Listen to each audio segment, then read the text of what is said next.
Welcome back to the Lovin Dubai show. On your marks, Dubai Women's Run is just around the corner, and here to tell us why you should be getting involved, we have Dr. Hawa Charfaray, Dubai Women's Run Women of Substance 2023. Welcome to the show. Thank you so much for being here.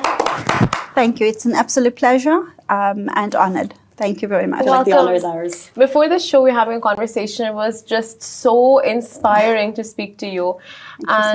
You were telling us about your support system who's here to cheer you on. So tell us about them and tell us just about yourself. Thank you very much, Simran. Sure, where do I start? A little bit about myself. I'm firstly a mother. I'm a daughter to amazing parents who's no longer here, but I still remember them very well. I've been a wife for almost 30 years. And I think I'm just a normal human being who is making sure that we try and make a difference in the world. I'm the Group Executive Director at a company called Hawa Global, where I'm a partner at Hawa Global within the UAE. We existed here in the UAE for the last 13 years. Originally from South Africa, and just very inspired by my colleagues, my friends. You mentioned there are people to support me. But yes, when I realized that whether there are good times and there are bad times, there's always people who's going to come out to support you. So I just like to say thank you to all my friends and colleagues who's here to support me. Well, some are here today, so hello everyone in the back. And we're talking also about Dubai Run and support system, which before you entered the studio, I hadn't connected the both. I thought, here's an event that's happening, it's a run, it's Women's Run. But tell us why a support system for women is so important, and why are you the Women of Substance 2023 for Dubai Women's Run? So there's two questions there, and I'd like to incorporate them both together. So firstly, let's look at why Dubai Women's Run and why have I been chosen for Dubai Women's Run. Firstly, being a woman of substance isn't just about who you are. It's a lot more than that. It's about who you have associated yourself with. Every woman is not an island on their own. They are a group of people together, which then brings you to your support network. So for me, it was about what we stand for. We stand for hope. We stand for courage. We stand for determination. We stand for people and women who can come through almost anything. And if I can do that and have people by me, then that is even better, because we can't do this by ourselves. I strongly believe in the fact that I cannot do it all, but I can have it all. I do believe that I can have a career. I can have my health. I can have my children, my family. But I have to negotiate in order to have it all. And negotiation comes from the support network. And when women come together, I promise you, they come together amazingly. So for me, that's a little bit about that. Why Women of Substance? Women of Substance stands for giving women hope. Women that have gone through challenges. I myself have been through, which I'll probably share a little bit about. Women who are really feeling that nothing really matters. They have this attitude of that, you know what, nothing matters anymore. I don't want to live. I don't want to survive. And Dubai Women's Run gives you a bit of insight into what hope actually is, because you see that in the Women of Substance. And when I was nominated as that Woman of Substance, I was truly honored, because at first I didn't believe that that is what I actually encumbered.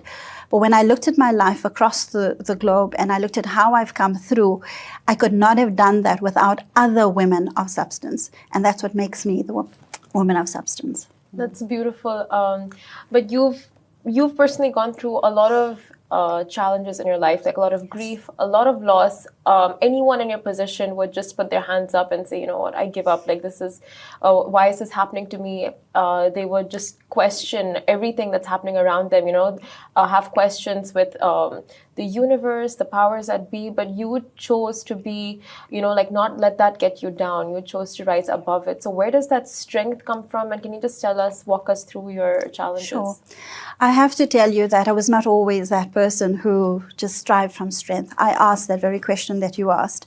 So many years ago, in 1994, when my first son was born, and he was born with a very rare condition, and doctors told me that he will never live until the age of 2, I asked that very same question, why me? I asked the question is, now what's to left? My first child, my first introduction to what motherhood is. And there was a very special person in my life who was my best friend, my confidant, and my husband. And he asked me, Hawa, why not you? What makes you so special? It was then that it actually triggered, because he asked me, do you wish this on your mum? Do you wish this on your sisters? Do you wish this on your friends? And I said, no, I don't. So he said, so why not you?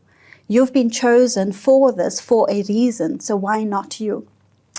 And when we are faced with challenges, ever since then, from 1994, when my son was born and I heard those words, I start asking, why not me?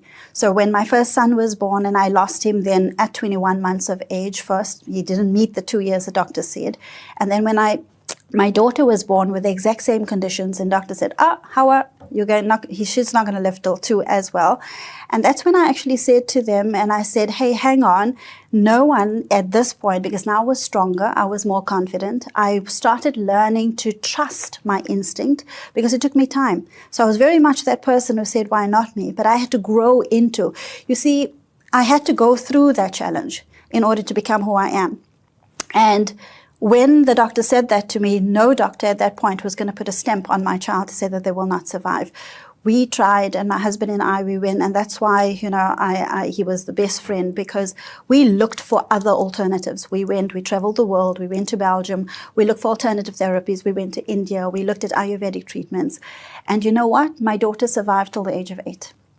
Doctors could never believe that. So it was not about the fact that it was just our belief. But, my husband always said, you can believe in the Almighty, but the question is, do you trust Him? And it was at the point that we started putting our trust in something far beyond who we are. So that gave me the strength and the courage to be able to become who I am. So coming to your question in terms of how do you actually go about doing this? How do you become this woman of substance? It's about taking your challenges and looking at it and say, right now, what now? Why not me? Why am I supposed to go through this? What do I have that the Almighty is trusting within me to be able to turn this around? And you must remember that once that second son of my daughter lived till the age of 8. In the interim, when she was 4 years old, I had another son, Muhammad Uwais, amazing, beautiful children. And unfortunately, he was diagnosed with the exact same condition. And